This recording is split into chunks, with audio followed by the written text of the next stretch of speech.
Vegetable பிரிஞ்சி, white பிரிஞ்சி, பச்சரிசி கழுவி வச்சுருக்கேன்.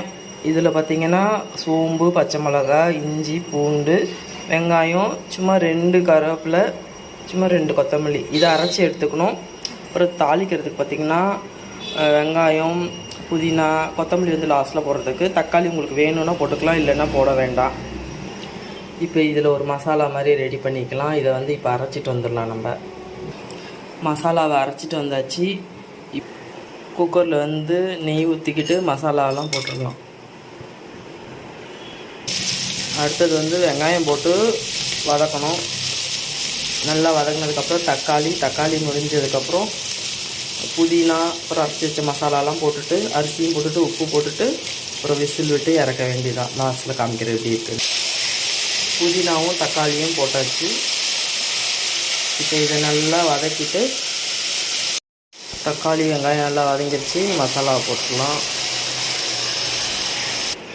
மசாலாவை போட்டு இந்த மாதிரி கொஞ்சம் வதக்கி விட்டுட்டு, அரிசி போட்டுட்டு, உப்பு போட்டுட்டு, தண்ணி ஊற்றி மூடி வச்சிட வேண்டியதான். மசாலா வதங்கியாச்சு. நம்ம வந்து அரிசியும் போட்டாச்சு, உப்பு போட்டாச்சு. இப்போ தண்ணி ஊற்றிடலாம். நான் தண்ணி வந்து அளந்து எடுத்து வச்சுருக்கேன். 2.5 கிளாஸுக்கு 5 கிளாஸ் தண்ணி ஊற்றிருக்கேன். இப்போ வந்து நல்லா மிக்ஸ் பண்ணி விட்டுட்டு விசில் போட்டுடலாம். மூடி போட்டு மூடிடலாம். இப்போ நம்ம தம்முலேருந்து எடுத்துடலாம். எப்படி இருக்குன்னு பார்க்கலாம். இப்படி தான் இருக்கும். கொத்தமல்லி போட்டுக்கலாம்.